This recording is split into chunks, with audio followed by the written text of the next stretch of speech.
الحمد لله الذي هدانا لهذا وما كنا لنهتدي لولا أن هدانا الله والصلاة والسلام على رسول الله من لا نبي بعده وعلى آله وأصحابه أجمعين. فقد قال الله تعالى في شان حبيبه آمرا ومخبرا: أعوذ بالله من الشيطان الرجيم. بسم الله الرحمن الرحيم. إن الله وملائكته يصلون على النبي يا أيها الذين آمنوا صلوا عليه وسلموا تسليما. اللهم صل على محمد وعلى آل محمد. আমার সাথে দুরূদ পড়তে পারবেন আপনারা? নামাজে যেই দুরূদটা পড়েন পারবেন? একটা আওয়াজ দিয়ে পড়তে হবে, কারণ হচ্ছে নবীজি বলেছেন, মান সাল্লা আলাইয়া সালাতান ওয়াহিদাতান সাল্লাল্লাহু আলাইহি আশরা সালাওয়াত।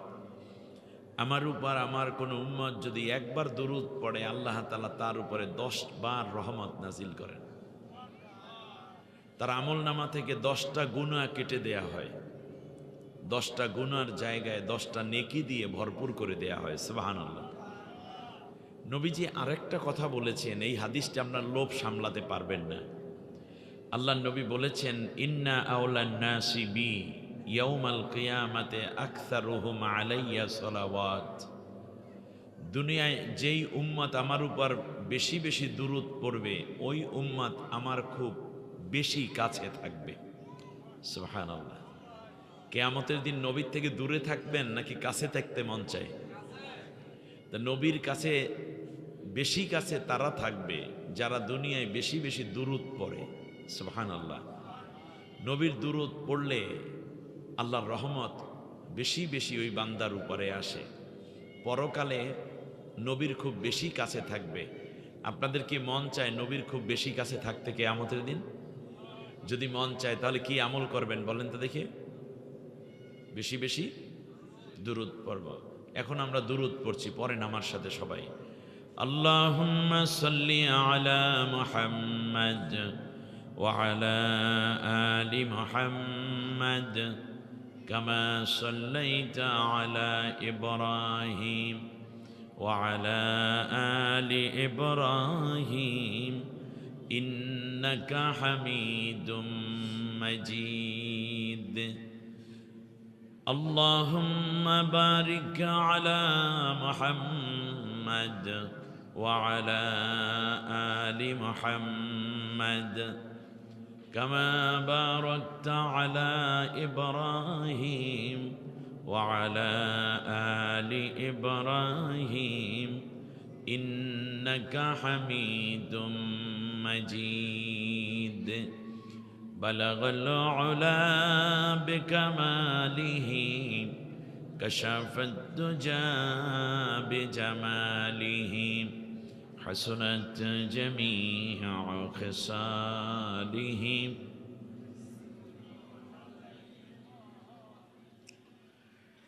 নহে সমাপ্ত কর্ম তোমার,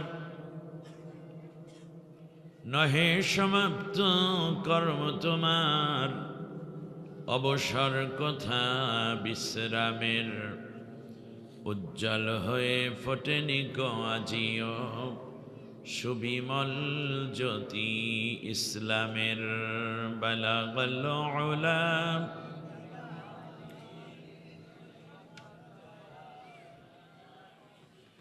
حسنت جميع خصاله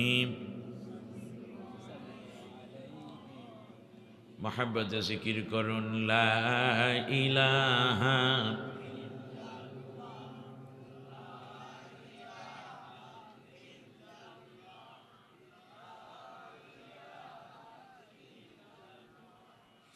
لا الہ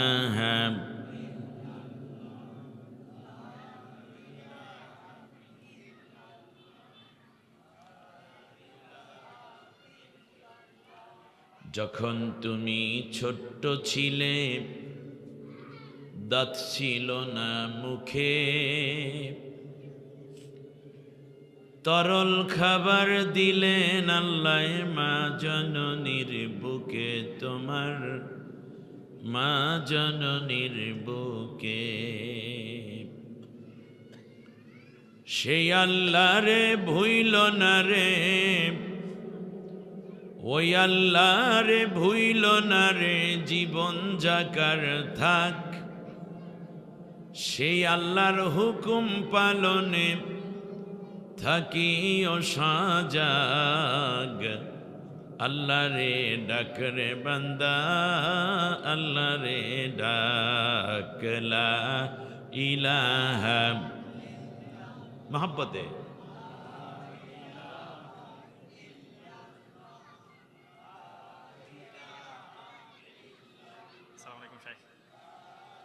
বারাকাল্লাহ এটি শেষ করি। আপনি ভালো আছেন?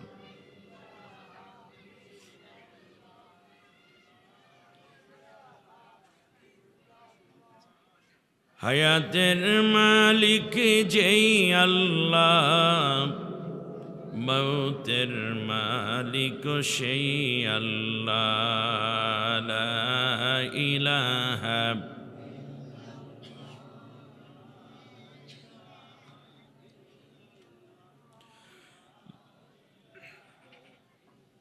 লা ইলাহা ইল্লাল্লাহু মুহাম্মাদুর রাসূলুল্লাহ সাল্লাল্লাহু আলাইহি ওয়াসাল্লাম।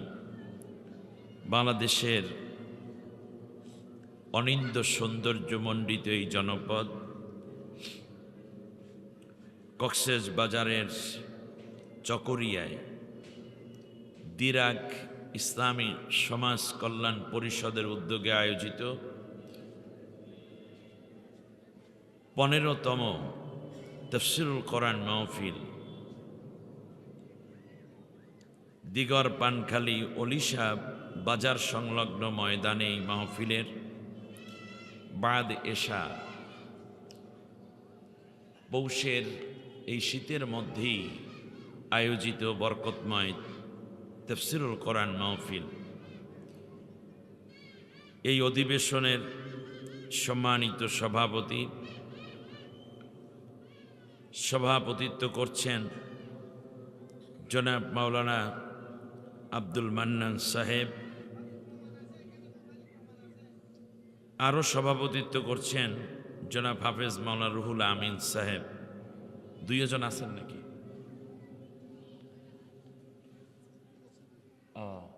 রুহুল আমিন সাহেব আছেন, মাশাআল্লাহ। আল্লাহ তাআলা কোরআনের জন্য হযরতকে সুস্থতা এবং দীর্ঘ নেক হায়াত দান করুন, আমরা সবাই বলি আমিন। আয়োজিত এই মাহফিলে প্রধান অতিথি থাকবেন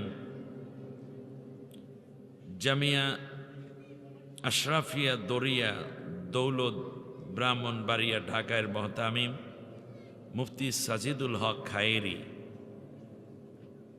কথা বলবেন মাওলানা হাফিজুর রহমান হাফিজ, নন্দিত মুফাসসিরে কোরআন আলিমে দ্বীন। আরও কথা বলবেন মাওলানা হাফিজ বশির আহমদ সাহেব সহ অনেকে। যথাসময় মেহমানদেরকে আসার তৌফিক দিন, বলি আমিন। মঞ্চে উপবিষ্ট আমার প্রাণ প্রিয় অত্র অঞ্চলের স্বনামধন্য ব্যক্তিবর্গ,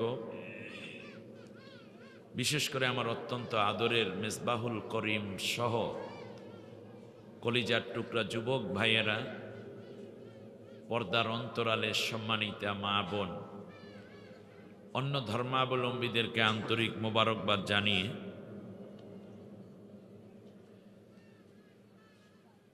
আমি আপনাদের উদ্দেশ্যে 6টা কথা বলার নিয়ত করেছি কোরআনের মধ্য থেকে।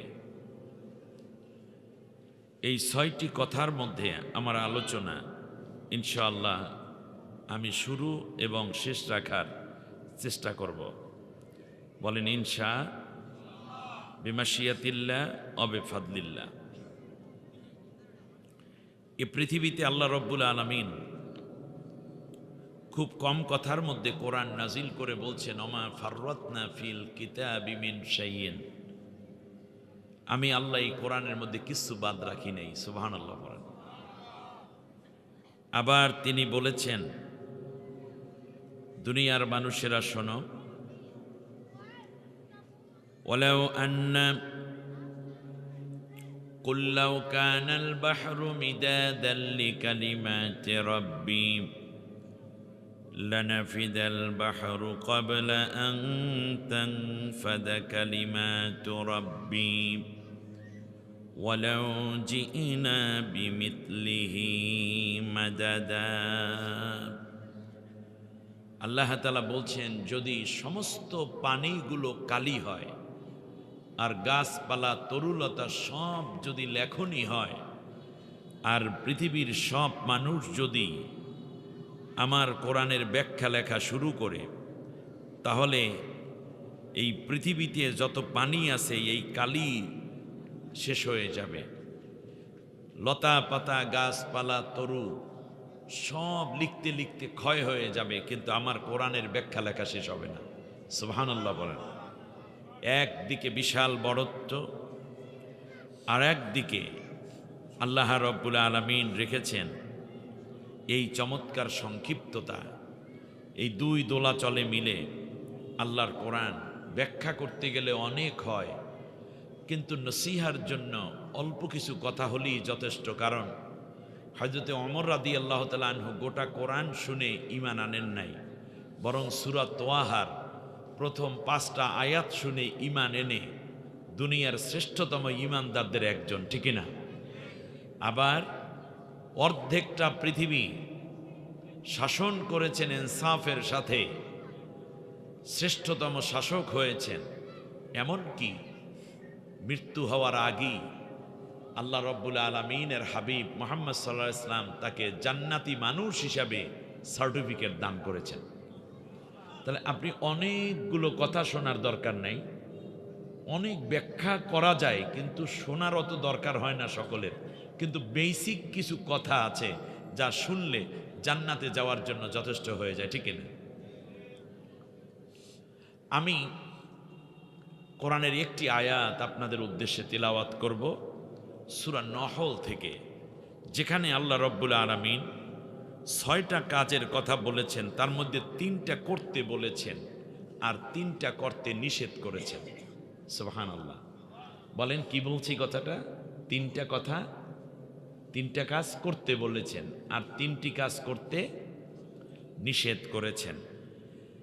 আমার সাথে সবাই এই আয়াতটা তেলাওয়াত করা শুরু করুন। আউযুবিল্লাহ বিসমিল্লাহ তো বলা যাবে নাকি, আয়াত যদি মুখস্থ নাও থাকে।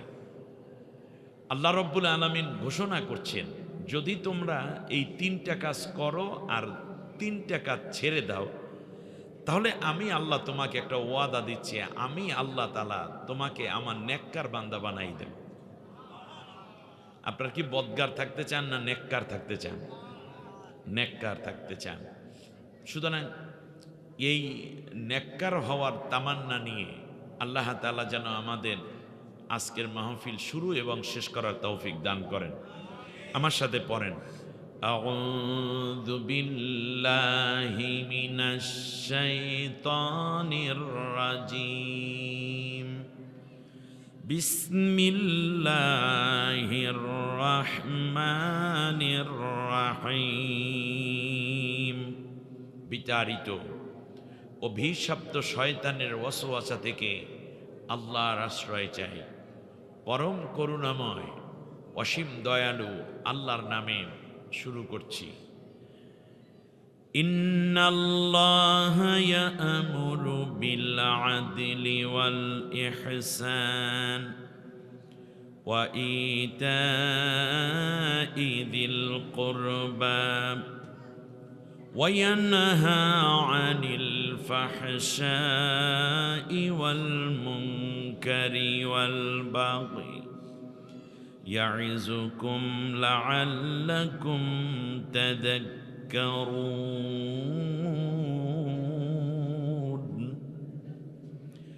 আমানতু বিল্লাহ অর্থ হচ্ছে, নিঃসন্দেহে আমি আল্লাহ তোমাদেরকে নির্দেশ দিচ্ছি ন্যায় বিচার এবং দয়া প্রদর্শন আর নিকটাত্মীয়ের হক প্রদান করে দিতে। আর নিষেধ করছি তোমাদেরকে অশ্লীল কাজ থেকে, নিষিদ্ধ কাজ থেকে এবং সীমালঙ্ঘন করা থেকে। আশা করছি তোমরা আমার এই ওয়াজ, আমার এই নসিহা পালন করে চলবে। আর আমার নসিহা যারা পালন করে, আমার হুকুম যারা পালন করে, তারাই আমার গোলাম। আর যারা আমার গোলাম তারাই জান্নাতি। সুবহানাল্লাহ। কালকে বললেন আল্লাহ রাব্বুল আলামিন আমাদেরকে তিনটি করব, তিনটি ছাড়ব। খুব বেশি কঠিন ওয়াজ হবে? খুব বেশি কষ্ট হবে আপনাদের? একেবারে সহজ হিসাব। সূরার নাম সূরা নহল। সূরার নাম কি? নহল শব্দের অর্থ হচ্ছে মধুমক্ষিকা। আপনারা কক্সবাজারের মানুষ, পাশেই অনেক পাহাড় আছে। এই বান্দারবন দেখা যাচ্ছে পাহাড় পেছনে। এই জঙ্গলের মধ্যে মধু পোকায় বাসা বাঁধে না? মধু পোকা এবং মধু পোকার বাসা দুইটা কি বলা হয় মূলত নহল, মধুমক্ষিকা। আল্লাহ রাব্বুল আলামিন বলেন, শোনো, ইয়াখরুজু মিন বুতুনিহা আলওয়ানুহু ফীহি শিফাউল লিন্নাস। এই মধুমক্ষিকার পেটের মধ্য থেকে আমি আল্লাহ বিভিন্ন রং বেরঙের পানীয় বের করে নিয়ে আসি, শরবত বের করে নিয়ে আসি, যা মানুষের জন্য রোগ মুক্তির মহৌষধ। তাহলে মধুটা আমাদের জন্য কি? ঔষধ। জোরে বলেন, কি ঔষধ? শুধু ঔষধ না, মহৌষধ মানুষের জন্য। এখন মধুমক্ষিকা খুব পবিত্র একটা প্রাণী। মধু পোকা বাসা বাঁধার জন্য আল্লাহ তাআলা বলেন, আমি তাকে ওহী করেছি, সে যেন বাসা বাঁধে পাহাড়ে, গাছের ডালে কিংবা মানুষের ঘরের কার্নিশে। সুবহানাল্লাহ। ঘরে এসে বাসা বাঁধে না, সানসেটের নিচে। ওয়া আওহাইনা ইলান নাহলি, আমি আল্লাহ তাআলা এই নহলকে নির্দেশ দেই। এরপরে বিভিন্ন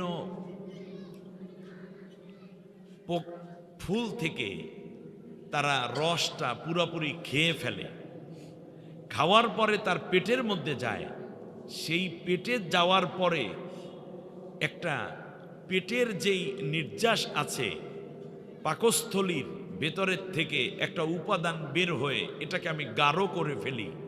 তারপরে একটা রং এবং সুগন্ধি দেই, তার ভেতরে ফ্লেভার দেই। তারপরে সেইটাকে সে বাসার ভিতরে এনে জমা করে।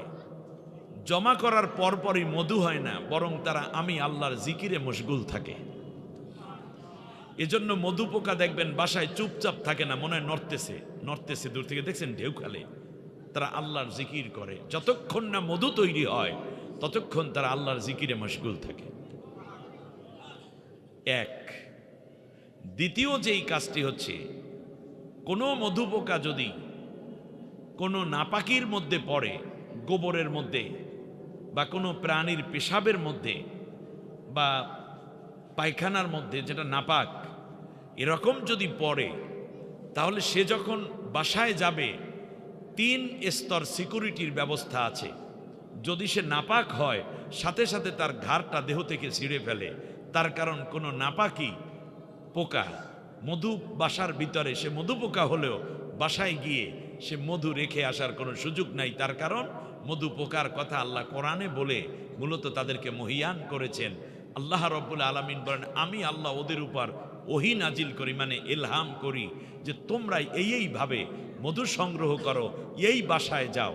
আপনি চাইলেই আপনার বাড়িতে মধু পোকা নিতে পারবেন না, বরং আল্লাহ যখন বলে অমুক মিয়ার বাড়িতে বা অমুকের বাড়িতে বা অমুক গাছে অথবা অমুকের ঘরে গিয়ে তোমরা বাসা বানাও, তখনই কেবল মধু পোকা আপনার ঘরে, আপনার ঘরের কর্নারে, আপনার আম গাছে, আপনার জাম গাছে, আপনার কাঁঠাল গাছে এসে তারা বাসা বানায়। সুবহানাল্লাহ। মধুর উপকারিতা, বিশেষ করে এই শীতের দিনে বিজ্ঞানীরা গবেষণা করে দেখেছে, মধু এমন এক মিষ্টি জাতীয় ফল, মানে শরবত, যা সবাই খেতে পারে। শিশু মধু খেতে পারে। আল্লাহ নবী সাল্লাল্লাহু আলাইহি ওয়াসাল্লাম যখন তার কাছে কেউ মধু নিয়ে আসতেন, আল্লাহ রাসূল সাল্লাল্লাহু আলাইহি ওয়াসাল্লাম মধুর উপরে ফুঁক দিতেন না। তার কারণ আল্লাহ নিজে এটাকে ঔষধ বলেছেন, ফুঁক দেওয়ার দরকার হয় না। এরপরও সাহাবী বারকাতান কিছু ফুঁক নিতেন, সেটা আলাদা কথা। আপনি দেখুন, আর কালো জিরার কথা আল্লাহ নবী বলেছেন, মৃত্যু ব্যতীত সব রোগের মহৌষধ এই কালো জিরা।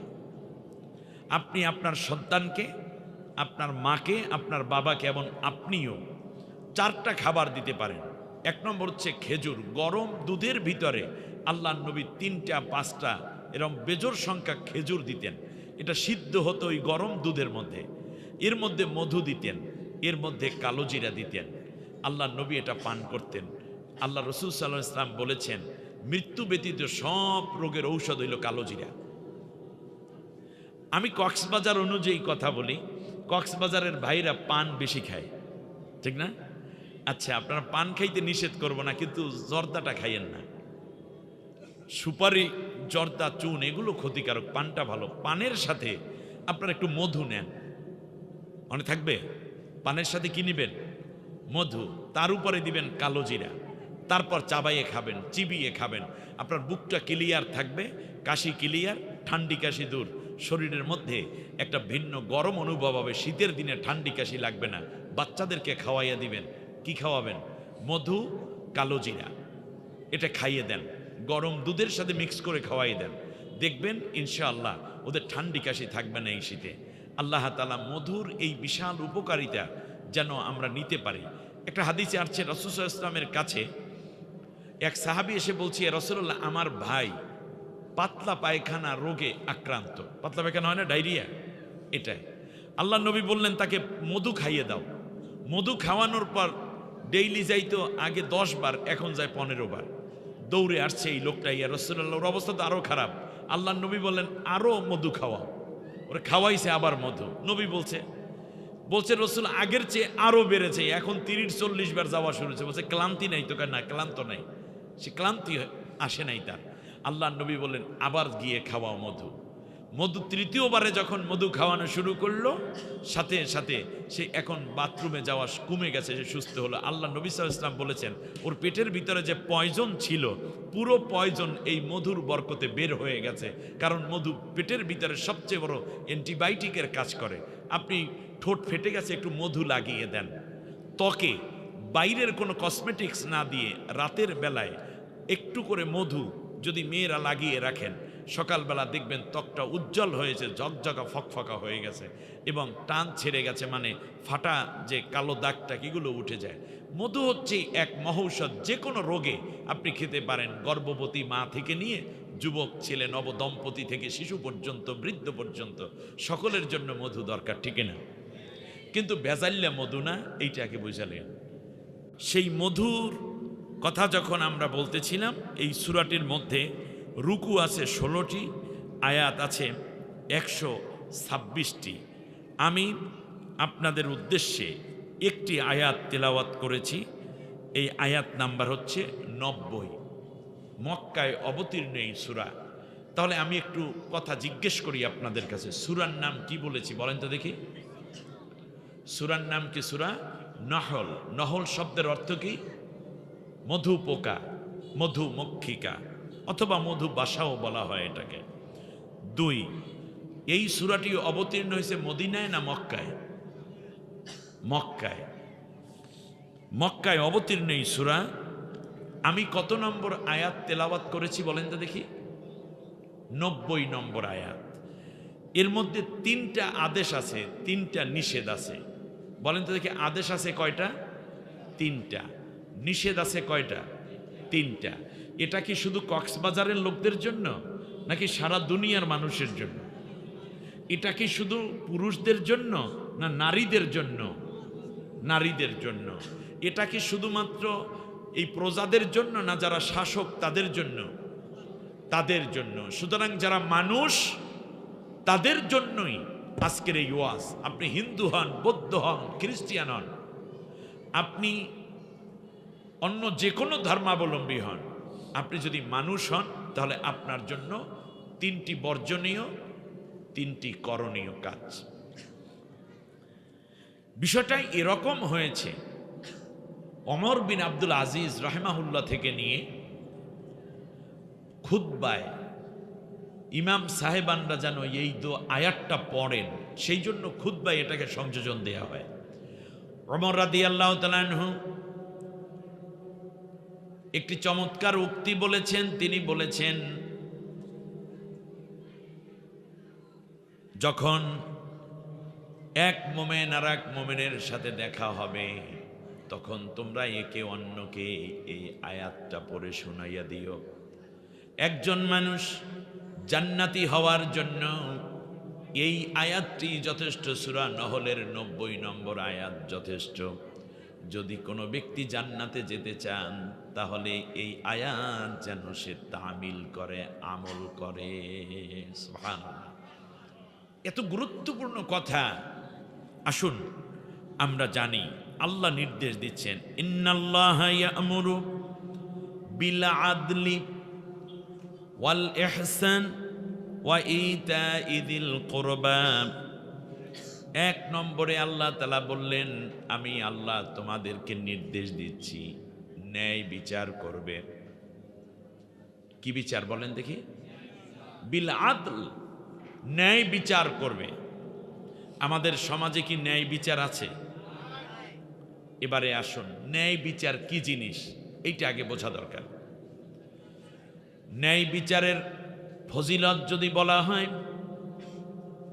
আল্লাহর নবী বলেছেন, কিয়ামতের ময়দানে আল্লাহর আরশের ছায়া ছাড়া আর কোনো ছায়া থাকবে না। সেই কঠিন মুহূর্তে আল্লাহ রাব্বুল আলামিন 7 শ্রেণীর মানুষকে কিয়ামতের ময়দানের ভয়াবহ সূর্যের প্রচণ্ড তাপ থেকে বাঁচাই আল্লাহর আরশের নিচে ছায়া দিবেন 7 শ্রেণীর মানুষকে। এই 7 শ্রেণীর প্রথম শ্রেণী হইল কাযিউল আদিল, ন্যায় বিচারক। সুবহানাল্লাহ, ন্যায় বিচারকরা আল্লাহর আরশের নিচে ছায়ায় থাকবে। ইয়াদিলু হুয়া আকরাবু লিত্তাকওয়া, আল্লাহ রাব্বুল আলামিন বলেন তোমরা ন্যায় বিচার করবে, এটা তাকওয়ার সবচেয়ে নিকটবর্তী একটি আমল। সুবহানাল্লাহ বলেন। এখন আদল কিভাবে প্রতিষ্ঠিত হবে? আল্লাহর নবী বলেন, শোনো, মান হাকামা বিহি আদালা, ভালো করে বুঝেন, মান হাকামা বিহি আদালা, কোরআন দিয়ে যারা বিচার করে তারাই ন্যায় বিচার করে।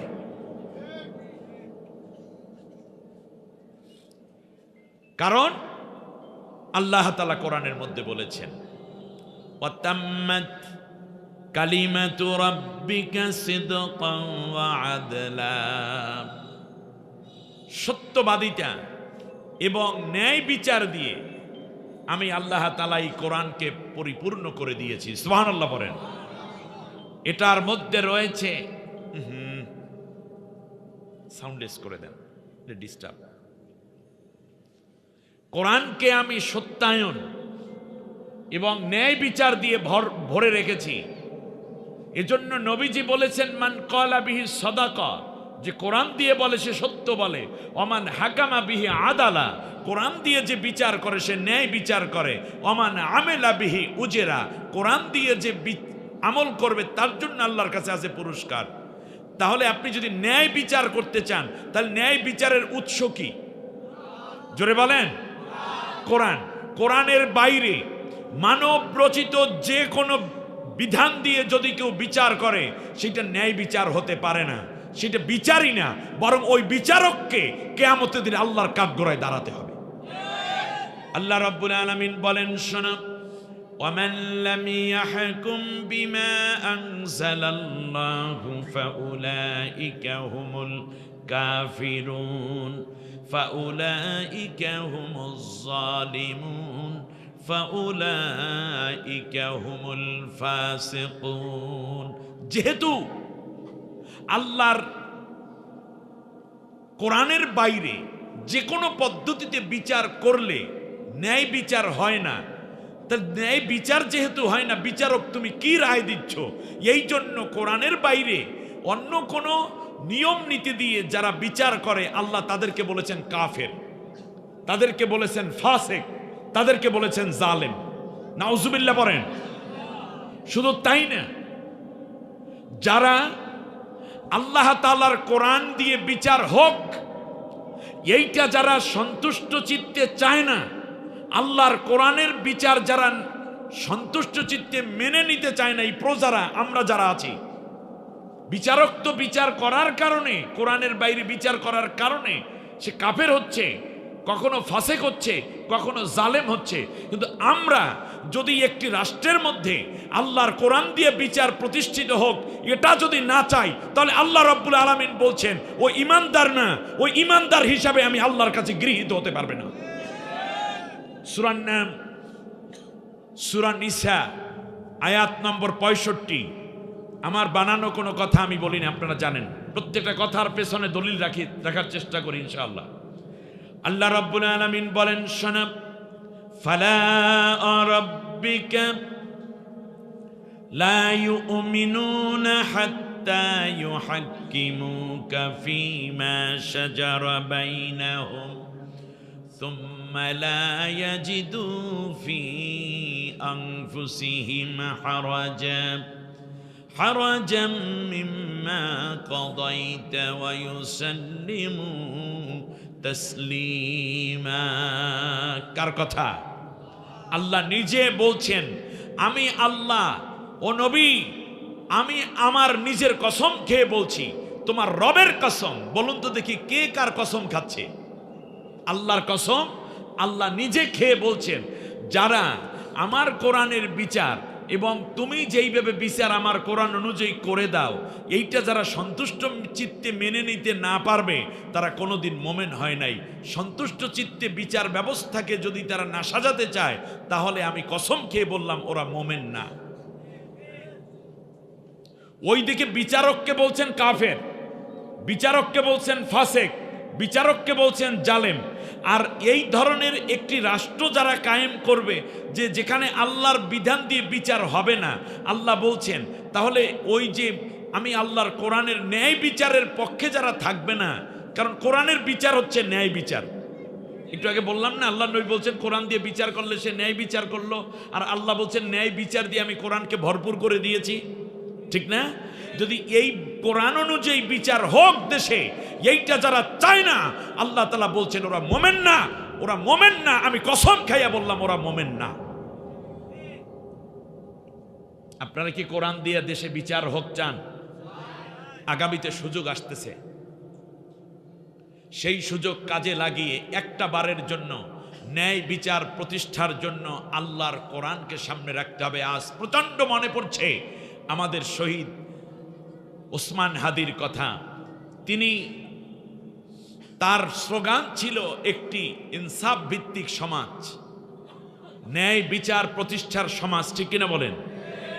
কিন্তু যে ইনসাফ চাইল তাকেই হত্যা করা হলো। ইনসাফ রাষ্ট্রের স্বপ্ন যে দেখলেন তাকেই ওরা গুলি করে হত্যা করেছে। দুঃখজনক বিষয় হচ্ছে, আজ যদি দেশে আল্লাহর কোরআনের শাসন থাকতো তাহলে আল্লাহ তাআলা ইনসাফ করেছেন, আল কতলু বিল কতলে, আল হুররু বিল হুররে, আল আবদু বিল আবদে, ওয়াল আইনু বিল আইনে, ওয়াল উজনু বিল উজনে। আল্লাহ তাআলা বলছেন যে হত্যার বদলে হত্যা, যে হত্যা করেছে তাকে হত্যা করে ফেলো। যদি আজ বাংলাদেশে আল্লাহর কোরআনের শাসন থাকতো তাহলে 1 ঘন্টার মধ্যে হাদির হত্যাকারীকে হত্যা করে জাতির সামনে স্পষ্ট করে সরকার দেখানোর সুযোগ পেত, ঠিক কিনা বলেন? যে স্বপ্ন নিয়ে হাদি শহীদ হলেন, জালেমরা বরদাস্ত করতে পারে নাই। কারণ এই সমাজে ইনসাফ কায়েম হোক তা যারা চায় না তারাই কেবল হাদিকে হত্যা করেছে। এবং জুলুমে ভরে যাক এই সমাজ, অত্যাচারে ভরে যাক, ফেসিবাদে ভরে যাক, খুন হত্যায় ভরে যাক, মাদকে ভরে যাক, কিংবা ধর্ষণ জেনায় ভরে যাক এই সমাজ, দখলদারিত্বে ভরে যাক, সুদ ঘুষে ভরে যাক, দুর্নীতিতে ভরে যাক, যারা চায় তারাই আমার হাদিকে হত্যা করেছে, ঠিক না? কিন্তু হাদি হত্যার বিচার এখনো কেন বিঘ্নিত হচ্ছে? আমার দেশের পুলিশ কাজটা কি তার এই জাতি জানতে চায়। একজন হাদি তো শুধু বাংলাদেশ, শুধু হাদি নয়, ওর পুরো বুকটাই বাংলাদেশ। জুলাই বিপ্লবের অগ্রসেনানী শুধু নন তিনি, বরং বাংলাদেশের গোটা রাজনীতিকে যেন একটা ধাক্কা মেরে দেখিয়েছে, তোমরা যা করো এতে বাংলাদেশের মানুষের কল্যাণ হবে না, দেশের স্বৈর শাসনের পতন হবে না, বরং এইভাবে করো তাহলেই বাংলাদেশ সোনার বাংলায় পরিণত হবে। সেই পথ যেন এক সারথি হয়ে আমাদের হাদি আমাদের মাঝ থেকে বিদায় নিয়েছেন। প্রিয় বন্ধুগণ, আমার দেশে গোয়েন্দা আছে, ডিবি আছে, ডিএসবি আছে, র্যাব আছে, সেনাবাহিনী আছে, নৌবাহিনী আছে, বিমান বাহিনী আছে, সীমান্ত রক্ষী আছে। যেখানে এই জাতি আমরা আমাদের ট্যাক্সের টাকায়, এই দেশের মানুষের ট্যাক্সের টাকায় তাদের বেতন হয়, তাদের স্ত্রীদের খাবার হয়, সন্তানদের পোশাক কেনা হয়, তাদের গাড়ির তেল দেয়া হয়, গাড়ি কেনা হয়, পেনশন দেয়া হয়, বোনাস দেয়া হয়। আর একজন হাদির হত্যাকারী আমার দেশ থেকে পালিয়ে গেল, আপনারা কি আঙ্গুল চুষেছেন নাকি? জাতির কাছে জবাব দিতে হবে। আপনাদের কাজটা কি? গোটা ঢাকা থেকে সে বের হয়ে যায়, এখান থেকে বাংলাদেশ থেকে যদি বাংলাদেশের সব খুনিদের অভয়ারণ্য আশ্রয়স্থল ভারত। এখন ব্যাপারটা কি? ভারত বাংলাদেশকে বহু আগেই শত্রু বানিয়েছে। আমরা যতই বন্ধু বলি তাহলে আমার দেশের খুনিদেরকে তারা আশ্রয় দেয় কেন? ভারতের কাছে দাবি করছি, যদি বন্ধু হন তাহলে আমাদের দেশ থেকে শেখ হাসিনা সহ যারাই পালিয়ে গেছে খুনি, প্রত্যেক খুনিকে, হাদির খুনি পর্যন্ত প্রত্যেকে ফেরত দিন, তাহলে আপনি আমাদের বন্ধু, নয়তো এই প্রজন্ম আপনাকে শত্রুই মনে করবে। ইন্নাল্লাহা ইয়া'মুরু বিল আদল, এই আদল, ন্যায় বিচার শুধুমাত্র বিচারকের জায়গায় নয়, আপনার ঘরের মধ্যেও ন্যায় বিচার করতে হবে। আল্লাহ রাব্বুল আলামিন বলেন, শোনো, ইন্নাল্লাহা ইউহিব্বুল মুকসিতিন, ন্যায় বিচার যারা করে আমি আল্লাহ রাব্বুল আলামিন অবশ্যই তাদেরকে ভালোবাসি।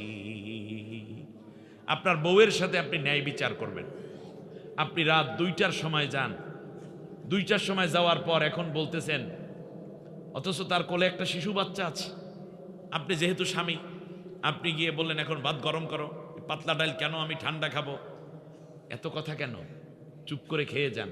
আপনার উচিত হয়নি, বরং আপনি গরম করে বউরে খাওয়াইয়া দেন। হয়তো এমনও হতে পারে বেচারি আপনার জন্য রাতে ভাতই খায় নাই, এখনো অপেক্ষা করছে। এটা আদল হয় না। আবার আপনার এক ছেলেকে সম্পত্তি বেশি লেখা দিয়েছেন, আর এক ছেলেকে ঠকাইছেন, এটা কি ন্যায় বিচার হলো? কথা বলেন না কেন? এটা ন্যায় বিচার হলো? হলো না। এখানে আপনি আপনার জান্নাতের অংশ কেটে দিয়েছেন। আল্লাহ নবী সাল্লাল্লাহু আলাইহি ওয়াসাল্লাম বলেছেন, যাকে বিচারকের জায়গায় দেয়া হলো তাকে বিনা ছুরিতে জবা দেয়া হয়ে গেছে। আপনি ন্যায় বিচার করবেন, প্রত্যেকটা জায়গায় ন্যায় বিচার। এই সংগ্রামই ছিল মূলত আমাদের ওসমান হাদির টার্গেট, ইনসাফ ভিত্তিক একটি রাষ্ট্র কায়েম।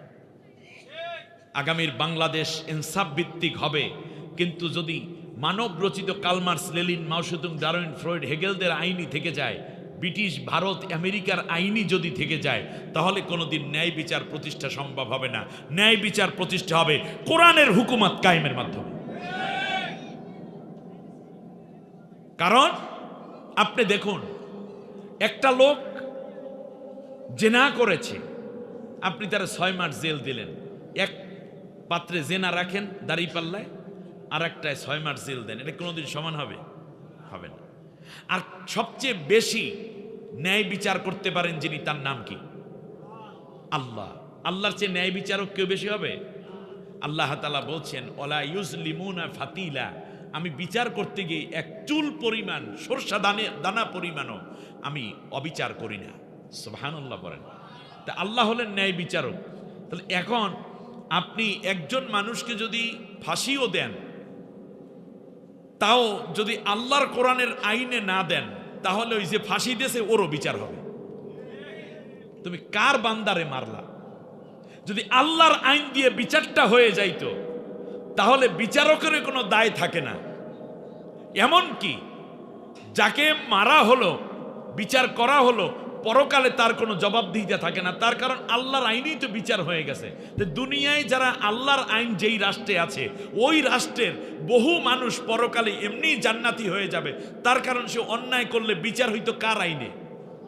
আল্লাহর আইনে। তো দুনিয়ায় আল্লাহর আইন, পরকালে হাসরে, মিজানে, পুলসিরাতে, ওখানেও আইনটা কার? আল্লাহ তাআলার। তো দুনিয়ায় যেহেতু আল্লাহর আইনে বিচার হয়ে গেছে, এই কারণে একই ব্যক্তিকে, একই অভিযুক্ত ব্যক্তিকে একই হাকিম দুইবার তো বিচার করতে পারেন না। তার কারণ একবার তো আল্লাহ আমার বিচার হয়ে গেছে, অতএব পরকালে আমি মুক্ত। সুবহানাল্লাহ। আপনি কনসেপ্টটা চিন্তা করতে পেরেছেন? আপনি কি মাপতে পেরেছেন বিষয়টা? রাসূল সাল্লাল্লাহু আলাইহি ওয়াসাল্লামের কাছে এক মহিলা এসে বলল, ইয়া রাসূলুল্লাহ, আমি জিনা করে বাচ্চা গর্ভে এসে গেছে, আমি এখন কি করব? তখনও জিনার আয়াত নাজিল হয়েছে, কিন্তু ঘটনা ঘটে গেছে আগেই। খেয়াল করতে পারছেন কিনা? বাচ্চা পেটের মধ্যে 6 মাস। নবীকে বলল, ইয়া রাসূলুল্লাহ, আপনি আমাকে সঙ্গে সার করে দেন। সঙ্গে সার বোঝেন? অর্থাৎ অবিবাহিত যদি ছেলে মেয়ে হয়, তাহলে আল্লাহ বলছেন যারা জেনা করবে, ব্যভিচার করবে, শারীরিক সম্পর্ক করবে, তাদের হইল 100 করে বেত্রাঘাত করো। আর জানিয়াতু ওয়াজ জানি ফাজলিদু কুল্লা ওয়াহিদিম মিনহুমা মিয়াতা জালদা, 100 করে বেত্রাঘাত করো। আপনাদের এই টোটাল এই চকরিয়ায় যদি একটা জেনাকারীকে ধরা হতো, আর যদি চকরিয়া বাজার অথবা কেন্দ্রীয় মসজিদের সামনে জুমার নামাজের পর যদি 100টা করে বেত্রাঘাত করতো, আর মানুষগুলো যদি উপস্থিত থাকতো, লক্ষ লক্ষ যুবক যুবতী ভালো হয়ে যেত, জেনার নামও মুখে নিত না। ঠিক কিনা বলেন? আপনার মেয়ের সতীত্ব রক্ষা হতো, আপনার ছেলের সতীত্ব রক্ষা হতো। যারা মদ পান করবে তাকে 80টা বেত্রাঘাত করো।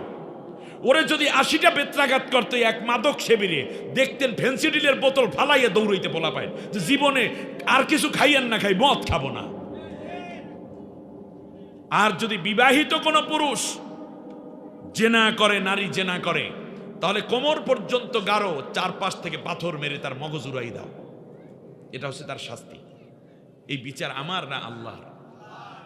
আল্লাহর বিচার আমরা মানলাম না, আমি মোমেন হইলাম। অথচ যেদিন কলমা পড়ছি সেই দিন বলছিলাম, কবিলতু জামিয়া আহকামিহি ওয়া আরকানিহি, আল্লাহর যত হুকুম আছে, যত আইন আছে, আমি সব মাইনা নিছি। অথচ আজকে যখন আপনাকে ডাকা হয়, আসেন আল্লাহর আইন চাই, সৎ লোকের শাসন চাই, সাথে সাথে আপনি বলেন আমি ওই পথে নাই। অথচ আপনি আল্লাহর হুকুম মেনে স্বীকার করে কবিলতু জামিয়া আহকামিহি বলে সব হুকুম মেনে আপনি মুসলমান হয়েছেন। আপনার ঈমান আপনি নিজেই ধ্বংস করতেছেন আল্লাহর কোরআনের শাসন না মানার মাধ্যমে। কথাগুলো সংক্ষিপ্ত, কিন্তু এর মানা বিবেচনা আপনার ঈমানকে মজবুত করতে পারে। আল্লাহ যেন সেই তৌফিক দেন, বলেন আমিন। মহিলাকে আল্লাহর নবী বললেন, তোমাকে তো আমি শাস্তি দিতে পারি না, তার কারণ তোমার গর্ভে সন্তান আছে। তোমাকে যদি আমি শাস্তি দিই তাহলে তুমি মরে যাবে, সঙ্গে সার করলে তোমার তো মগজ উড়ে যাবে, তারপরে তুমি মরে যাবে পাথরের আঘাতে, কিন্তু তোমার পেটের বাচ্চা তো কোনো দোষ করে নাই। সুতরাং বাচ্চা প্রসব হওয়ার পরে আসো।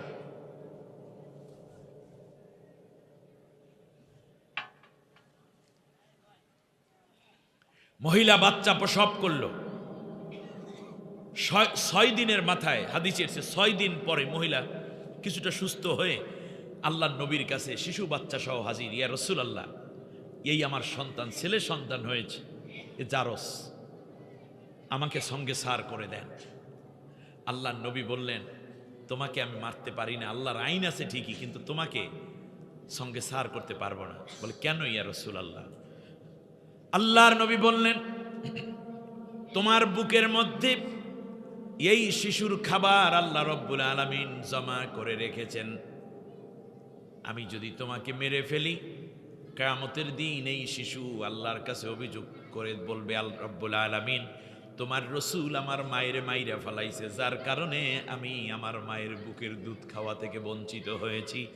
কিয়ামতের দিন তোমার শিশু আমার বিরুদ্ধে মামলা করবে আল্লাহর আদালতে। একদিকে এটাই আদল, এটাও একটা ইনসাফ। বিশ্বনবী সাল্লাল্লাহু আলাইহি ওয়াসাল্লাম বললেন, সন্তান যেই দিন দুধ ছাড়ান দিবে সেই দিন চলে আইসো। মহিলা চলে গেল 6 মাস পরে। কয় মাস পর? বাচ্চার এক হাতের মধ্যে রুটি আর এক হাতের মধ্যে খেজুর আল্লাহর নবীর দরবারে এনে শিশুটা নবীর কোলের মধ্যে দিলেন। আল্লাহর নবী 6 মাস বয়সের শিশুকে কোলের মধ্যে নিলেন। এবার বলল, ইয়া রাসূলুল্লাহ, আমাকে সঙ্গে সার করে দেন, তার কারণ আমি চাই না পরকালে জেনাকার হিসাবে আল্লাহর সামনে আসামি হতে। আল্লাহর আইনে আমি দুনিয়ায় বিচার নিয়ে পরকালে মুক্তি পেতে চাই। আল্লাহর আইন দিয়ে দেশ চলবে, এটার জন্য তো আপনি পাগল হয়ে রাস্তায় নেমে পড়ার কথা, কাজ করার কথা, মুজাহিদা করার কথা। আপনি বিরোধিতা তো করতেই পারেন না, কারণ এটা কোনো ব্যক্তি কিংবা দলের আইন নয়। তারা কায়েম, যারাই আল্লাহর আইন কায়েম করতে চায়, আল্লাহর গোলামরা তাদের পক্ষেই থাকবে, ঠিক কিনা বলেন? যদি আল্লাহর গোলাম হন তাহলে আইন মানব কার? গোলাম মানে কি? চাকর না? তাহলে আমরা কার চাকর? চাকর কার কথা শোনে? মনিবের কথা শুনবেন? আমাদের মনিবকে। তা আপনি আল্লাহর আইন মানবেন না, তো আপনি কি আল্লাহর গোলাম থাকতে পারবেন? ও ভাই, আপনাদের ঘরে কাজের লোক আছে না? অনেকের কাজের লোক রাখেন না? আপনি বলেন, আপনার কথা যদি আপনার কাজের লোক না শুনে, তাহলে সে কি আপনার কাজের লোক? তাহলে তো বুঝতেই পারছেন। অতএব আপনার কথা তো তার শুনতেই হবে, যেহেতু আল্লাহ আমাদের মাবুদ, আমরা আল্লাহর আবেদ, গোলাম। তাই গোলাম হয়ে মনিবের আইন মানবো, মনিবের কথা শুনবো। আইনটাও হতে হবে কার? আল্লাহ। কিন্তু আমরা নামাজ পড়ি আল্লাহর, কিন্তু আইন মানি ব্রিটিশের। এইটাই একটা শিরক। ওয়ালা ইউশরিক ফি হুকমিহি আহাদা। আল্লাহর আইনের মধ্যে তোমরা কাউকে শরিক করবা না। আমরা মনে করি শুধুমাত্র মূর্তি পূজা করলে শিরক হয়, কিন্তু আল্লাহর আইন ছাড়া অন্য আইনে চললে যে শিরক হয়, এটা আমরা কেন জানি না। আল্লাহ আমাদেরকে বাঁচার তৌফিক দিন। মহিলাকে কোমর পর্যন্ত গাড়া হলো, যেখানে নিয়মিত এই বিচার করা হয়। চারদিক থেকে পাথর মারছি। হযরতে খালিদ বিন ওলীদ রাদিয়াল্লাহু তাআলা আনহু সাদা জামা পরিহিত, 1 ফোঁটা রক্ত, ওই মহিলার রক্ত গিয়ে তার সাদা জামায় পড়েছে। খালিদ রাদিয়াল্লাহু তাআলা আনহু একটু তুচ্ছ করে, তাচ্ছিল্য করে বলছে, ছি, একজন জেনাকারিনীর রক্ত আমার গায়ে লাগলো, জামায় লাগলো। এই কথা বলে তিনি ধুইতে যাচ্ছেন। হযরতে রাসূল সাল্লাল্লাহু আলাইহি ওয়াসাল্লাম ডাক দিলেন, খালিদ, তুমি কাকে তিরস্কার করছো? এই মহিলাকে, যে ইসলাম গ্রহণের আগে প্রেগনেন্ট হয়ে পড়েছে। আমি তার পেছনে কোনো গোয়েন্দা লাগাই নেই। এই মহিলা নিজে নিজে এসে আমার আল্লাহর আইন অনুযায়ী বিচার প্রার্থী হয়েছে। আমি 3 বার তাকে ছেড়ে দিয়েছি, কোনো গোয়েন্দা লাগাই নেই, কোনো উকিল লাগাই নেই, কোনো জামিনদার লাগাই নেই। সে গুনাহ থেকে বাঁচার জন্যই 3 বার আমার কাছে চলে আসছে। সে জানে এই আইনের পরিণতি হচ্ছে তার নিশ্চিত মৃত্যু, কিন্তু সে চায় মৃত্যুর আগে আল্লাহর আইনে তার বিচারটা হয়ে যাক, অনন্তকালে আল্লাহ যেন তাকে জাহান্নামে না নেন। সেই জন্য বারবার আল্লাহর ভয় আমার কাছে ফিরে আসছে। এর চেয়ে বড় তাকওয়া আর কি হতে পারে? শোনো খালিদ, তুমি শোনো, তাম পৃথিবীর সব মানুষের তওবার ওজন যদি এক পাল্লায় দেয়া হয়, আর এই নারীর তওবার পাল্লা, তওবা যদি আর এক পাল্লায় দেয়া হয়, আমি মুহাম্মদুর রাসূলুল্লাহ বলে দিলাম সব মানুষের তওবার ওজনের চেয়ে এই মহিলার তওবার ওজনের পাল্লা ভারী হয়ে যাবে। বিল আদল, ন্যায় বিচার করবেন। আপনি মাছ বিক্রি করেন, ফল বিক্রি করেন, নিচে গুড়া গুড়া ফল দিয়া, উপরে বড় বড় ফল দিয়া, কেজি 300 টাকা, এরকম আছে না নেই? উপরে ভালো ফল ফ্রেশগুলো রাইখা আজকে কিনেছে যেগুলো, আর নিচে পচাগুলো ঢুকাই রাখে, এইরকম দোকানদার আছে না নেই? এটাও ইনসাফ নয়, এর বিপরীত। যেটা নষ্ট সেগুলো বরং আলাদা বলবেন, দাম একটু কম হবে, কিন্তু বরকত আসবে আপনার ব্যবসার মধ্যে। আর না হলে এইরকম উল্টাপাল্টা করবেন, মনে রাখবেন এইগুলো দিয়ে সুন্দর বিল্ডিং করবেন, ঘর বানাইবেন, ঘরের মধ্যে শান্তি থাকবে না, একসময় আগুনে পুইরা সব ছাইয়া আপনি টাকার সঙ্গে পাগল হইয়া রাস্তায় ঘুরবেন, অথবা এমন মরণ ব্যাধি হবে সব টাকা ডাক্তারের ফিসে শেষ। আল্লাহ আমাদেরকে হক বোঝার তৌফিক দিন। আদল, ন্যায় বিচার। আদল মানে কি? তাদিলে আরকান বলি না, তাদিলে আরকান বোঝেন? তাদিল মানে হচ্ছে নামাজের মধ্যেও আদল, অর্থাৎ আপনি যতটুকু সূরা পড়ছেন, আলহামদুলিল্লাহি রাব্বিল আলামিন আর রহমানির রহিম মালিকি ইয়াউমিদ্দিন, এভাবে পড়েছেন। আপনি যতটুকু সময় নামাজে দাঁড়াইয়া ছিলেন ততটুকু সময় রুকুতে থাকার চেষ্টা করেন, কিন্তু আমরা দাঁড়ানোর নামাজে দাঁড়াইয়া থাকে প্রায় মনে করেন আয়াত তেলাওয়াত করে কমপক্ষে 5 মিনিট, আর রুকুর মধ্যে 30 সেকেন্ড। এইটা হবে না। দুইটার মধ্যে কি করতে হবে? সামঞ্জস্য করতে হবে। রুকুতে যতটুকু থাকবেন সামি আল্লাহু লিমান হামিদা বলে ততটুকু দাঁড়ানোর চেষ্টা করুন। এই যে সমন্বয় করা, এইটাকে আরবিতে কি বলে? আদল, ন্যায় বিচার বলা হয়। আপনি এক রুকুতে থাকলেন, 10-11 বার পড়লেন সুবহানা রাব্বিয়াল আলা, সুবহানা রাব্বিয়াল আলা, আর এক রুকুতে যাইয়া সুবহানা রাব্বিয়াল আলা, সুবহানা রাব্বিয়াল আলা, সুবহানা, 3 বার। একটা 11 বার আর একটা 3 বার, এইটা হবে না, বরং দুইটায় আদল করতে হবে। একটা 9 বার আর একটা 11 বার, এটা হইতে পারে।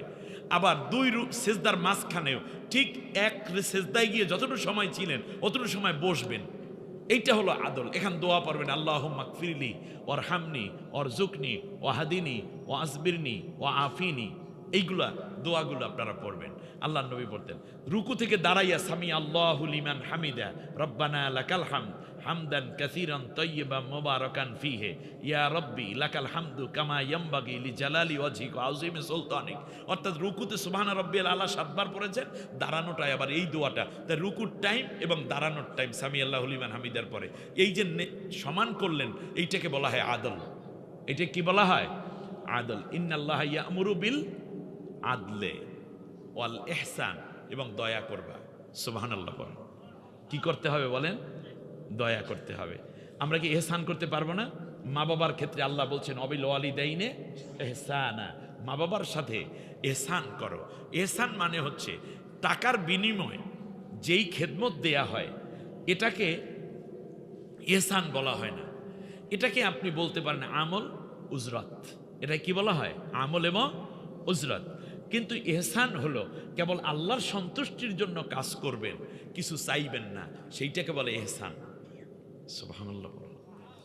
করোনার সময় বাংলাদেশে ইসলামপন্থীরা জীবনের ঝুঁকি নিয়ে মানুষের বাড়িতে বাড়িতে খাবার বস্তায় বস্তায় দরজায় রেখে আসছে।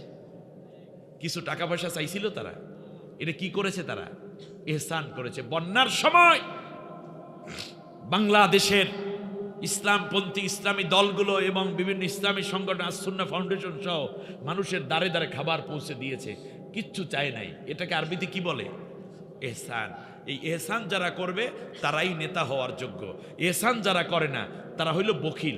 বখিলেরা যদি ক্ষমতায় যায় তাহলে তার রাষ্ট্রের ডাও খাইবে, আপনার ডাও খাইবে। নিজেই তো বখিল, তো খাওয়ার পক্ষে। এরা আনিস গ্রুপের চেয়ারম্যান। আনিস বোঝেন? সেই দিন আমার এক দোস্ত কয় যে, দোস্ত খাওয়াবি কিন্তু বিল কিন্তু আমি দিতে পারবো না, রেস্টুরেন্টে যাব। মজা করে। আমি বললাম কেন? জানো না তোরা আমার বাবা আমার নাম রাখছে আনিস। আনিস মানে কি? খালি আনতে থাকবি, দিবি না। আনিস, কথা বল, আনিস, আনবি, দিবি না। আনা বোঝেন?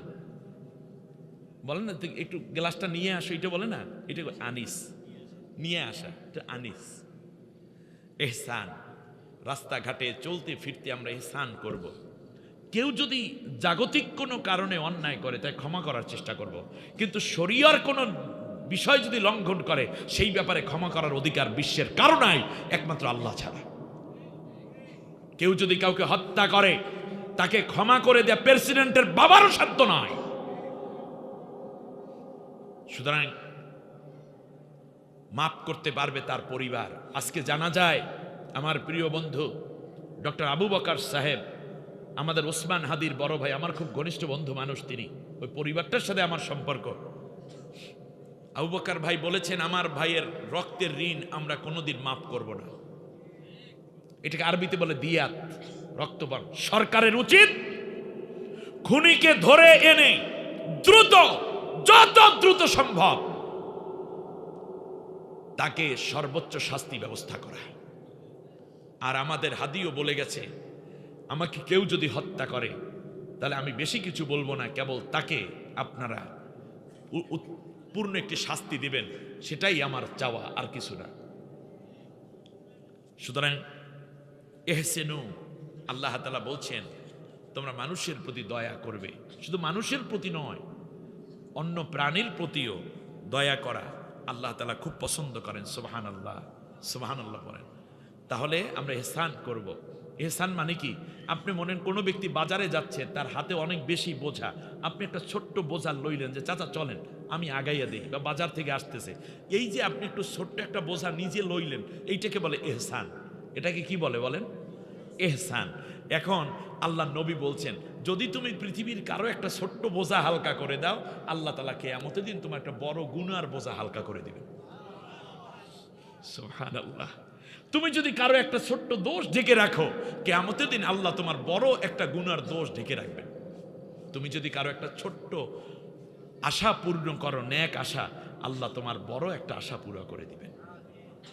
আল্লাহ রাব্বুল আলামিন বলেন হাল জাযাউল ইহসানি ইল্লাল ইহসান ফাবিআইয়ি আলাই রাব্বিকুমা তুকাদ্দিবান। আল্লাহ রাব্বুল আলামিন বলেন তুমি যদি কারো প্রতি ইহসান করো তার বিনিময়ে ইহসান ছাড়া কিছুই পাবা না। সুতরাং যদি ওই মানুষটি তোমাকে ইহসান নাও করে, আমি আল্লাহ রাব্বুল আলামিন আমার আপন কুদরত দিয়ে তোমাকে ধন্য করে দেব। আপনি উপকার করেছেন, আপনারে বাঁশ দিছে, বাঁশ দেওয়া বোঝেন? কি বোঝেন? বাঁশ দিয়ে কি করে? বাঁশ দেওয়া মানে ক্ষতি করছে। এখন আপনি টাকা দিছেন, এখন ফেরত দেয় না, বা একটা উপকার করছেন এখন আপনার ক্ষতি করে, এরকম কিছু অবস্থা আছে না মানুষের? তো এই যে বাঁশ দেওয়া বললাম আর কি, ওই শেরে বাংলা একে ফজলুল হকের কাছে এক হিন্দু ছেলে আসছে। হিন্দু ছেলে এসে বিসিএসে সে রিটেনে ভালো করছে, এখন ভাইও ভালো করবে, তো ওনার কাছে একটা সুপারিশের জন্য আসছে। তো উনি সুপারিশ করে দিলেন, ওই ডিউ লেটার বলে না, সেই সময় শেরে বাংলা একে ফজলুল, আমাদের বরিশালের লোক, নাম চিনেন, নাম শুনছেন? শেরে বাংলা একে ফজলুল হক, এই একে ফজলুল হকের কাছে। তো উনি এজন্য বলল যে স্যার আমার কিছু পড়ালেখাও দরকার, আমাকে কিছু টাকা দিলে। উনি খুব বিদ্যুৎসাহী ছিলেন, মানে জ্ঞান অর্জনের জন্য খুব বেশি পাগলপাড়া ছিলেন। তো বইটই কেনা দরকার, বললো তুমি গরিব মানুষ, হিন্দু ছেলে, মেধাবী ছেলে, যাও তোমাকে 200 টাকা দিলাম। সেই বাজারে ওনার জীবনীতে দেখলাম 200 টাকা দিয়েছে, দেওয়ার পরে বললেন যে আমি সুপারিশও করে দিলাম, যাও। চলে যাচ্ছে, আবার পিছনে ডাকছে, এইদিকে আসো আসো। স্যার আবার ডাকলেন, কেন? এই 5 টাকাও লইয়ে যাও। বলে কেন? তুমি, তোমার ব্রেইন তো ভালো, রিটেনে ভালো করেছো, আমি খবরাখবর নিয়েছি, তুমি ভাইও ভালো করবা, পড়ালেখা করতেছো, ভাইবে আবার 1.5 মাস পরে, তো তোমার চাকরি হবে। তো তুমি হিন্দু, তো ওই যে মোটামুটি আমাকে শেষ পর্যন্ত চাকরি হওয়ার পরে আমার তো একটা বাঁশ দেবা, এই বাঁশটার পয়সা ক্ষমাখা তুমি কিন্নার দেবা কেন? এই জন্য বাঁশের পয়সা দিলাম 5 টাকা। কথা বুঝছেন? বাসের পয়সাও প্রতিশোধ দিয়ে, যেমন তার একটা গল্পের মধ্যে দেখলাম, তার জীবনীতে একটা লেখনীতে আমি পড়েছি। কিন্তু এই রকম না, আমরা চিন্তা করবো ইহসান, ভালো ব্যবহার করব, মনে থাকবে তো আমাদের? জোরে বলেন। অনেক ঘটনা মনে পড়ে। বনি ইসরায়েলের এক মহিলা শুধুমাত্র একটা কুকুরকে পানি পান করানোর কারণে, যে ছিল বেশ্যা, আল্লাহ তাআলা তাকে জান্নাতি বানিয়ে দিয়েছে। প্রিয় বন্ধুগণ, সুতরাং আমরা আমাদের আল্লাহর সমস্ত প্রাণীদের প্রতি, সৃষ্টির প্রতি আমরা ইহসান করব, আর আসমানবাসী আমাদের উপরে ইহসান করবেন। আল্লাহ যেন আমাদেরকে ইহসান মুহসিন হওয়ার তৌফিক দেন। বৃদ্ধ মানুষ মসজিদ থেকে বেরোচ্ছে, কত কথাই তো মনে পড়ে, এই খুঁটিকাটি আমল। দেখবে তুমি ওই জুতা জোড়া খুঁজতেছে, জুতা গেলে কই, চশমাটা বাইর করে আবার লাগায়, এই বাক্স ওই বাক্স, দরজার কিনার, জুতা খুঁজে পায় না। জিজ্ঞেস করবে যুবক ছাত্র যারা আসছিল, দাদা কি তালাশ করেন? আমার জুতা জোড়া জানি কই, আমার লাঠিটা গেলে কই। লাঠিটা হাতে উঠাই দাও, হাত ধরে দাদাকে মসজিদের কাছে নিয়ে যাও, বাক্স থেকে জোতা জোড়া এনে দাদার পায়ের কাছে রাখো, পিঠটা একটু নুয়ে থাকবে, তার উপরে হাত দিয়ে জোতা জোড়া পায়ে দেবে। দাদায় যে জোতা জোড়া পায়ে দিল, এই নিচ থেকে উপরের দিকে উঠতে দাদার কষ্ট হয়, হাতটা একটু ধইরা উপরে উঠাইয়া দিলা, মনে রাখবে এটার নাম ইহসান। আল্লাহ রব্বুল আলামিন এর হাবিব বলেন, আমার নবী বলেন, তুমি যদি বৃদ্ধদেরকে এই দয়া করো, তাহলে আল্লাহ রব্বুল আলামিন তোমাকে বৃদ্ধ বানাইয়া বিছনায় ফালাইয়া রাখবে না। আল্লাহ তোমার শক্তি সামর্থ্য থাকতে আল্লাহর কাছে নিবে, অথবা তোমার হায়াত যতই হোক, কারো হাত ধরে আর চলা লাগবে না। আল্লাহ সরাসরি ওই দয়ার কারণে আল্লাহ তোমাকে এমন শক্তি রাখবেন, লাঠিও লাগবে না, কারো হাতে ভর করে উপরে ওঠা লাগবে না। জাযাউল ইহসানে ইল্লা আল ইহসান। আব্দুল ইতাইজিল কোরবা, এবং আপনার নিকটাত্মীয় ভাই বোন, আপন মামা, আপন চাচা, আপন ফুফি, আপন খালা, মা, বন্ধু, নিকটাত্মীয়, এর এই একান্ত রক্তের বান্ধব যারা, তাদের সাথে ভালো ব্যবহার করেন। এই শীত যা যাইতে আছে, আপনি ধনী মানুষ বা মোটামুটি ধনী, আপনার বোনটা একেবারে গরিব, ওর ঘরে টিনটা পর্যন্ত নাই, হু হু করে বাতাসটা ঢোকে, দুইখান টিন কিনে একটু দিতে পারেন না? আপনি গেছেন বেড়াতে, যাই তোদের বাড়ি থাকা যাইবে না কেন ভাই, কেন? তার কারণ তোর ঘরে ওইখান দিয়ে ফুরা, এখান দিয়ে টিন ভাঙ্গা, এখান দিয়ে ওই বিড়াল ঢোকে, এত ঠান্ডার মধ্যে আমি ঘুমাইতে পারবো না, আছে তোদের কম্বল, চলিয়ে যান। এটা তো কাজ না রে ভাইজান। আপনি যদি ভালো ভাই হন, তাহলে তো এখানে টিনের সমস্যা, আচ্ছা আর কি, কম্বল নাই, এই ভাগ্নে একটা লইবেন, অথবা চলে যাবেন চকরিয়ায়, যাইয়া দুইখান কম্বল কেনেন, তিনখান টিন কেনেন, একজন মেস্তুরি লন, যাইয়া পরের দিন সকালবেলা সুন্দর করে ঘরটার একটু টিনটুন মাইরা সুন্দর করে বেড়াটা লাগাই দেন, আর বলবেন যে বোন এই কম্বলটা গায়ে দিয়ে তুই ঘুমাবি, তুই তো তাহাজ্জুদ পড়ো, আমার জন্য একটু দোয়া করিস।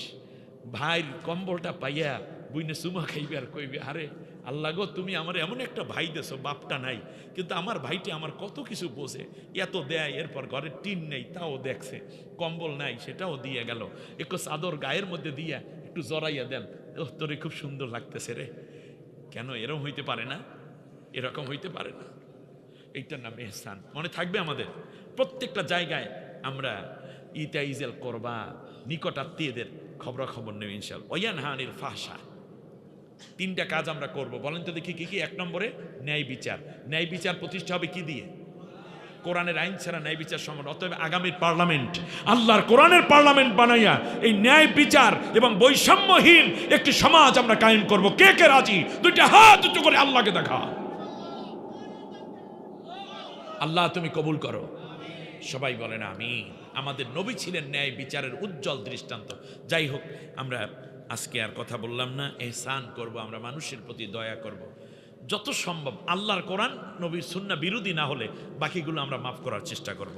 আর হচ্ছে নিকট আত্মীয়দের হক দেব, আমরা গুনার কাছ থেকে বেঁচে থাকব, অশ্লীল কাজ থেকে। এই গায়ে মাথায় কাপড় থাকে না মেয়েদের, গেঞ্জি পইরা ঘরে, হাফ প্যান্ট পইরা মাইয়া পোলা ঘরে, এগুলো ফায়েসা, এগুলো থেকে বাঁচতে হবে। মনে থাকবে কি না? হ্যাঁ, 31st নাইট আসতেছে 31শে ডিসেম্বর। মুসলমানদের জীবনে কোনো 31 ডিসেম্বর নাই। মুসলমানদের প্রত্যেক রাত তাহাজ্জুদের রাত, আল্লাহর কাছে চোখের পানি ফেলে কল্যাণের জন্য, গুনাহ মাফের জন্য কান্নার রাত। মনে থাকবে? এইরকম অশ্লীলতা থেকে আল্লাহ আমাদেরকে বাঁচান। এরপরে আল্লাহ যেইগুলো নিষেধ করেছেন ওই কাজগুলো, মদ খাইতে আল্লাহ বলেছেন না নিষেধ করেছেন? জেনা করতে আল্লাহ বলেছেন না নিষেধ করেছেন? নামাজি হওয়ার জন্য আল্লাহ যেটা বলেছেন সেটা কিন্তু নামাজ তরক করতে তো আল্লাহ নিষেধ করেছেন, তাই না? মা বাবার প্রতি অসৎ ব্যবহার করতে আল্লাহ নিষেধ করেছেন, ঠিক তেমনি মিথ্যা বলতে আল্লাহ নিষেধ করেছেন। অতএব আল্লাহ যত কাজগুলো নিষেধ করেছেন, এমনকি নামাজের সময়ের মধ্যে আল্লাহ নিষেধ করেছেন, তখন কি নামাজ পড়লে নামাজ হবে? রোজা রাখতে আল্লাহ একদিন নিষেধ করছেন না? রোজার মধ্যে বছরে 5 দিন রোজা রাখা নিষেধ না? সেই সময় রোজা রাখলে কি হবে? অতএব ইবাদতের নামেও যদি আল্লাহ নিষেধাজ্ঞা আসে, সেই নিষেধাজ্ঞাও মানতে হবে। যে ঈদের দিন, মনে করেন রমজানের ঈদ হলো শাওয়ালের 1 তারিখ, যে ওই দিনও যদি কেউ বলে যে এ পুরো 1 মাস রোজা রাখছি, আজকে নফসকে বুঝাইয়ে দেবো, নফস কারেকে সবাই ঈদ করবে, আমি রোজা, ওই ব্যক্তি রোজা হবেন, সওয়াব হবে না গুনাহ হবে? তা আল্লাহ যেটা নিষেধ করেছেন সেইটা বাদ দেওয়াই ইবাদত। আল্লাহ যেটা করতে বলেছেন কষ্ট হলেও সেটা করাও কি ইবাদত। সুতরাং আল্লাহ তাআলা নিষেধ যা করেছেন আমরা তা করব। জেনা করতে আল্লাহ নিষেধ করেছেন, লাওতাত করতে, সমকামিতা করতে আল্লাহ নিষেধ করেছেন, পর নারীর দিকে তাকাতে আল্লাহ নিষেধ করেছেন। আমার কথা আপনাদের বুঝে আসে না মনে হয়? আমানতের খেয়ানত করতে আল্লাহ কি করেছেন? মালে ভেজাল মিশাইতে আল্লাহ কি করেছেন? আদালতে মিথ্যা সাক্ষ্য দিতে আল্লাহ কি করেছেন? নিষেধ। এইরকম অনেকগুলো নিষেধাজ্ঞা আছে আল্লাহ তাআলার। এই নিষেধাজ্ঞাগুলো থেকে আল্লাহ আমাদেরকে বাঁচার তৌফিক দান করুন। ঝগড়া করতে আল্লাহ কি বলেছেন না নিষেধ করেছেন? আল্লাহ তাআলা স্বামীর খেদমত করতে আল্লাহ বলেছেন না নিষেধ করেছেন? স্বামীর খেদমত করতে বলেছেন। পরকীয়ায় লিপ্ত হতে আল্লাহ তাআলা বলেছেন না নিষেধ করেছেন? নিষেধ করেছেন। এই রকম বিষয়গুলো যা নিষেধ তা বাদ দেবে। এবং বাগী মানে সীমা লঙ্ঘন করা। আমরা কোনো কাজে সীমা লঙ্ঘন, কথায়, আচরণে, ওঠায় বসায় আল্লাহ যে সীমা দিয়েছেন এই সীমা লঙ্ঘন করব না। ইন্নাল্লাহা লা ইউহিব্বুল মু'তাদিন। আল্লাহ তাআলা সীমা লঙ্ঘনকারীকে পছন্দ করেন না। তাহলে একটু পড়াটা মুখস্থ করি। কোন সূরা থেকে কথা বলেছি বলেন তো দেখি? সূরা নহল। নহল অর্থ কি বলেন? মধু পোকা, মধুমক্ষিকা। আচ্ছা বলেন এটা কত নম্বর, মানে কততম আয়াত থেকে আজকের কথা হলো? 90, রাইট। কয়টা কাজ আল্লাহ করতে বলেছেন বলেন তো? 1 নম্বর কাজ কি? ন্যায় বিচার। দ্বিতীয় কি? দয়া। তৃতীয় কি? নিকট আত্মীয়দের হক আদায়। মনে থাকবে? আবার পড়েন। 1 নম্বরে কি? ন্যায় বিচার। দ্বিতীয় কি? দয়া। তৃতীয় কি? আত্মীয়দের হক আদায় করা। আর নিষেধ করেছেন কি বলেন তো দেখি? বলেন তো দেখি? অয়ানহানিল ফাহশা, প্রকাশ্য গুনাহ এবং গোপন গুনাহ থেকে, অল মুনকার, এবং আল্লাহ যা নিষেধ করেছেন সেই কাজগুলো থেকে বেঁচে থাকো। এরপরে বাগী মানে সীমা লঙ্ঘন করা। আল্লাহ রাব্বুল আলামিন আমাদেরকে যা নিষেধ করেছেন তার থেকে বাঁচা এবং যা নির্দেশ করেছেন সেইগুলো করার মাধ্যমে দুনিয়ায় শান্তি এবং আখিরাতে জান্নাতি মানুষ হওয়ার তৌফিক দান করুন। আমিন। সুবহানাকাল্লাহুম্মা ওয়া বিহামদিকা আশহাদু আল্লা ইলাহা ইল্লা আনতা আস্তাগফিরুকা ওয়া আতুবু ইলাইক। ওয়াসসালামু আলাইকুম ওয়া রাহমাতুল্লাহি ওয়া বারাকাতুহু। লিল্লাহি